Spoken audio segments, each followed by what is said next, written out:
శివుడు యవ్వనం, అమ్మవారు యవ్వనం, నిత్య యవ్వన మదశాలిని. లలితా సహస్రంలో చదువుతున్నాం కదా. అందుకే ఆమె జుట్టు నల్లగా ఉంటుంది. బాగుందండి, నల్లగా ఉంది. ఒక విషయం తెలిసింది మాకు. ఎంత ఉంటుంది? చాలా పెద్దవారు అయిపోయి ఉంటారు కదా ఆవిడ. ఎప్పుడో కదా ప్రారంభమైంది ఆవిడ.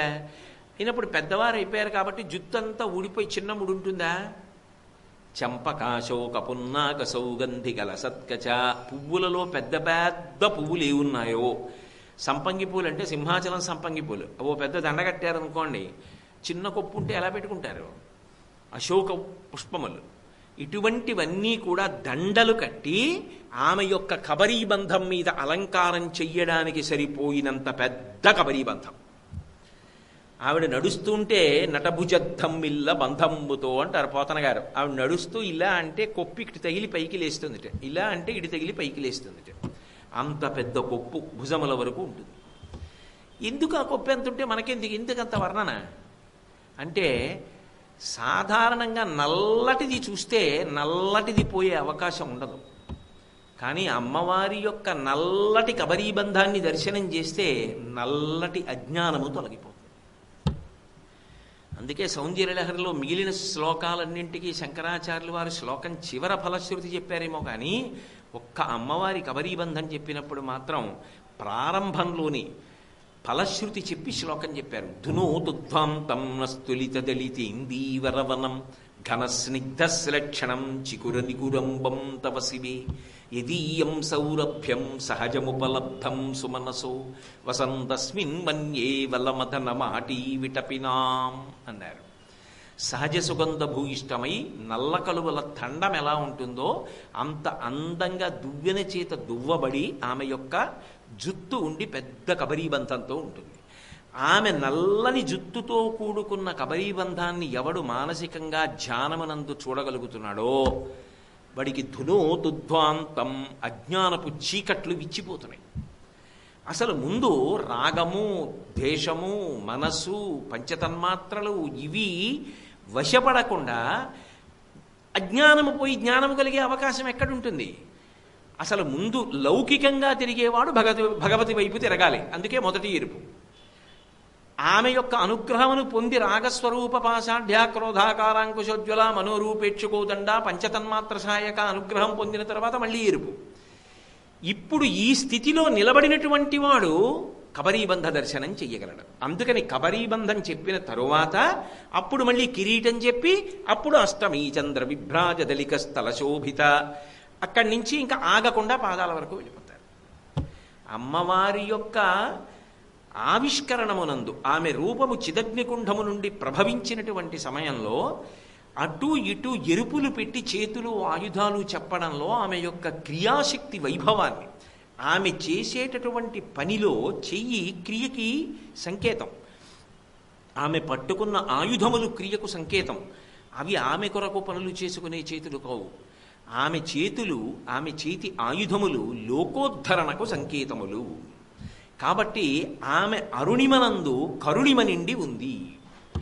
ఆమె కారుణ్యమూర్తి అని చెప్పడానికి లోకానతీత లలితా తేన సోచ్యతే, లోకములను మించిపోయినటువంటి ఎరుపుతనంతో ఉంటుంది. అందుకే అమ్మవారి యొక్క ఉపాసన క్రమమునందు శంకరాచార్యులు వారి సౌందర్యలహరిలో శ్రీసరణి అని ఒక అద్భుతమైన మాటని ప్రయోగించారు. సౌందర్యలహరిలో తెల్లవారుజామున సూర్యోదయం అవుతుంటే అరుణారుణ కాంతులు వస్తాయి.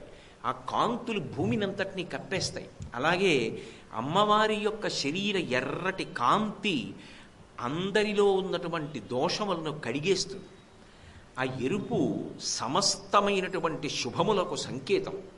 అది మనస్సులో స్మరించినంత మాత్రం చేత అంత గొప్ప అనుగ్రహాన్ని వర్షిస్తుంది. అందుకే అమ్మవారి గురించి ఎక్కడ చెప్పినా ఎరుపు రంగుతో చెప్పడం వెనక ఉన్న కారణం అది. కాబట్టి ఆమె యొక్క ప్రేమ అటువంటిది. మీతో నేను మనవి చేసి ఉన్నాను, ప్రేమ, కారుణ్యము ఇవన్నీ కూడా ఎరుపుతోటి సంకేతిస్తారు. చైతన్యము అది కూడా ఎరుపు చేత సంకేతింపబడుతుంది. లావణ్యము, సొగసు, ఆకర్షణ ఇవన్నీ ఎరుపు చేత సంకేతింపబడతాయి. ఆమె సౌందర్య రాశి.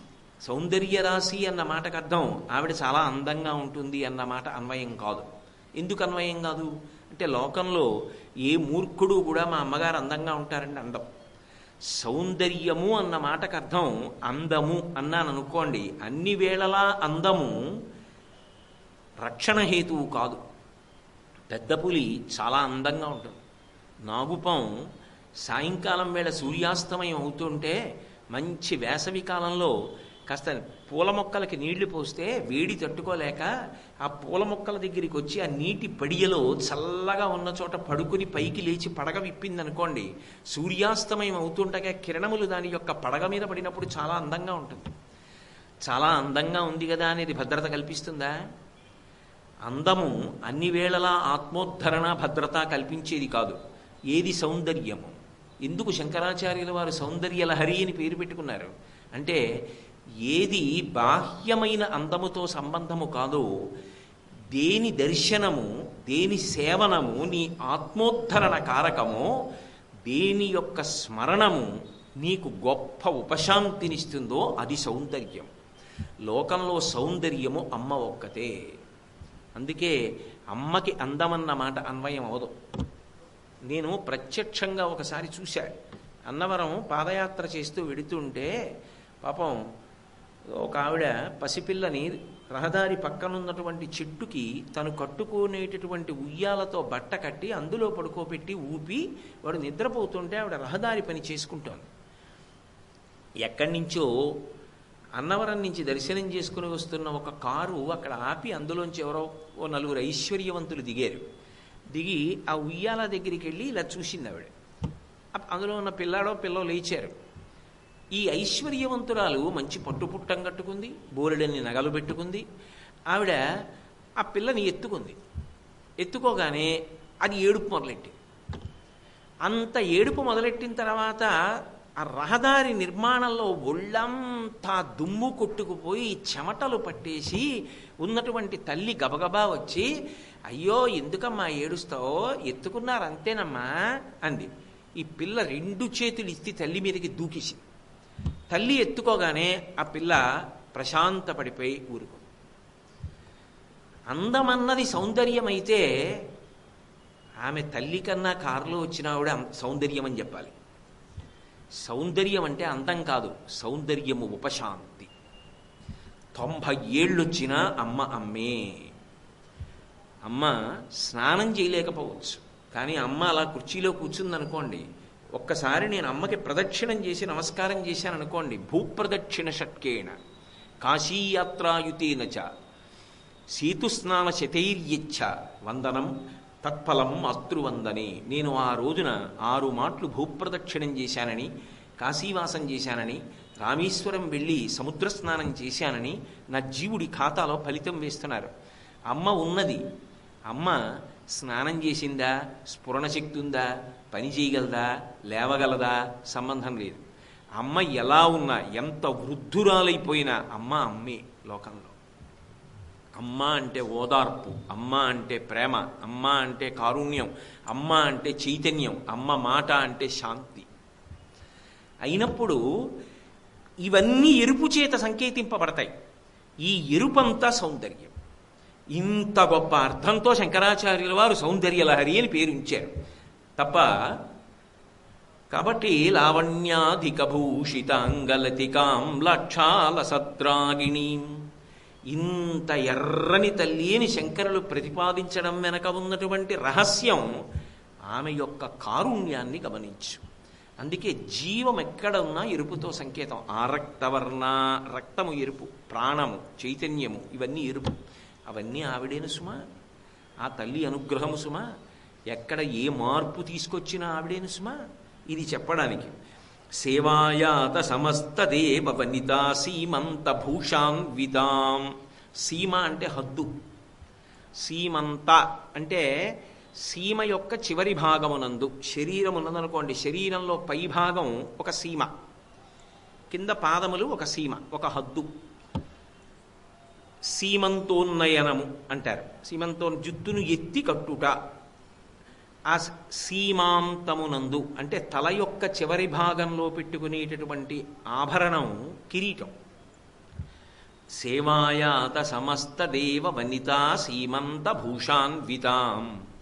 ఆ తల్లి దగ్గరికి వచ్చి సమస్త దేవతల యొక్క భార్యలు కూడా తలలు వంచి నమస్కరిస్తారట. అంటే వాళ్ళ యొక్క తలల మీద ధరించినటువంటి కిరీటములలో పొదగబడినటువంటి మణుల యొక్క కాంతుల చేత ఆమె పాదములు నీరాజనములు ఇవ్వబడుతుంటాయి.